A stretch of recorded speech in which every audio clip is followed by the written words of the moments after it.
நகரத்தை அழகுபடுத்துகிறேன் என்கிற பெயரில் பல்லாயிரக்கணக்கான குடும்பங்கள் அரசாங்கத்தாலேயே சென்னைக்கு வெளியே கொண்டு போகப்பட்டு மறு செய்யப்பட்டிருக்கிறார்கள். உதாரணத்துக்கு கண்ணகி நகர் எடுத்திங்கன்னா ஏறத்தாழ 25,000 குடும்பங்கள் அங்கே இருக்காங்க. 10க்கு 12 100லேருந்து 120 அடி சதுர அடி உள்ள வீடுகளைத்தான் இந்த குடும்பங்களுக்கு அவங்க கொடுத்துருக்காங்க. கவர்மெண்ட் அந்த காலத்தில் கொடுத்துருக்காங்க. அதில் வேலை 2 குடும்பத்துக்கு சேர்ந்து ஒரே கழிப்பறை என்பது இருக்கிறது. இதெல்லாம் என்ன, யார், எந்த அதிகாரி யோசனை சொல்கிறாங்க? இதெல்லாம் எப்படி குடும்பங்கள் வாழ முடியும்?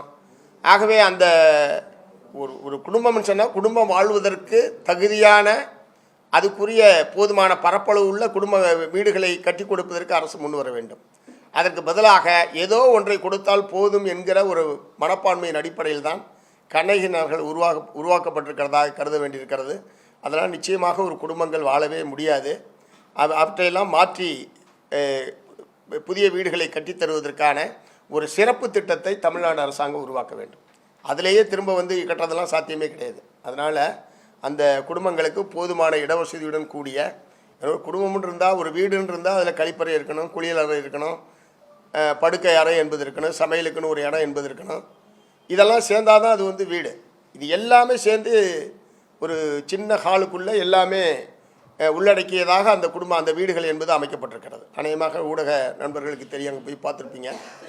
அது இப்போ கண்ணகி நகர் கார்த்திகா அவர்கள் அந்த தங்கப்பதக்கம் பெற்றதற்கு பிறகு உலகத்தினுடைய கவனத்தை கண்ணகி நகர் ஈர்த்திருக்கிறது.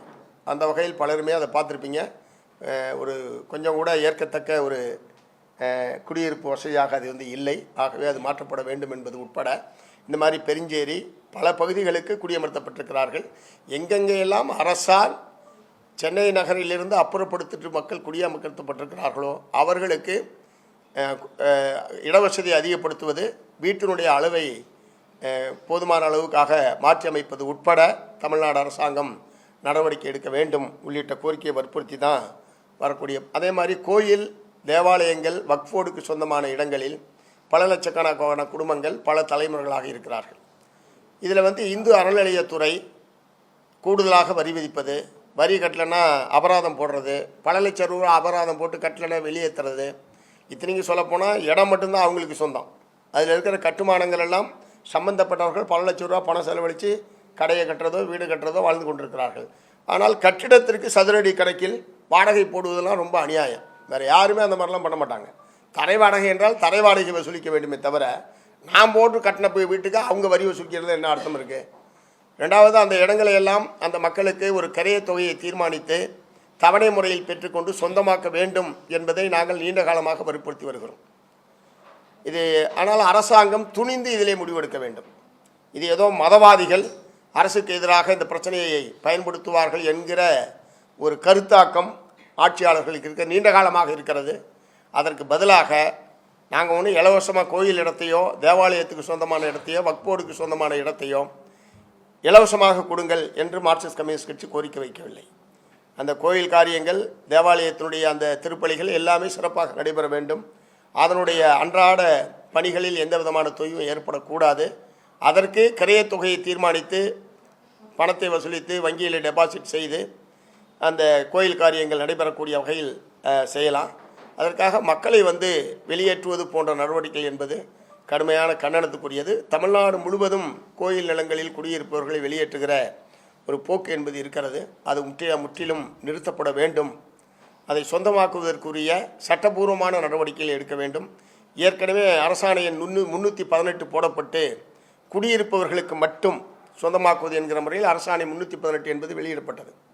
ஆனால் இந்துத்துவாவை சார்ந்த ஒரு நபர் உயர்நீதிமன்றத்தில் வழக்கு போடப்பட்டு நாங்கள் கேட்குறது கோயில் இடத்துல இந்துக்கள் தான் இருப்பாங்க, வேறு மதத்தை சார்ந்தவர்கள் யாரும் இருக்க மாட்டாங்க, அந்த பக்தர்களுக்கு தான் நாங்கள் கேட்குறோம், அந்த மதத்தை சாராத வேறு யாருக்கும் அந்த இடத்த கொடுங்கன்னு கூட கேட்கல. ஆனால் இந்துத்துவா அமைப்பை சார்ந்த ஒரு நபர் சென்னை உயர்நீதிமன்றத்தில் வழக்கு போட்டு மக்களுக்கு சாதகமான அந்த அரசாணையை செயல்படுத்த விடாமல் நீதிமன்றத்தில் உத்தரவு பெற்று அது கிடப்பிலே போடப்பட்டிருக்கிறது. ஆகவே சில நல்ல காரியங்களை அரசாங்கம் செய்யணும்னு முயற்சி பண்ணாலும் இந்த மதவெறி கும்பல் அல்லது மதத்தின் பெயரால் மக்களுக்கு நல்லது நடக்காமல் செய்வதற்கு என்னென்ன செய்ய முடியுமோ அதற்கு நீதிமன்றத்தை பயன்படுத்துவது என்கிற அணுகுமுறையை இந்த இந்துத்துவா சக்திகள் தொடர்ந்து பயன்படுத்தி கொண்டிருக்கிறார்கள்.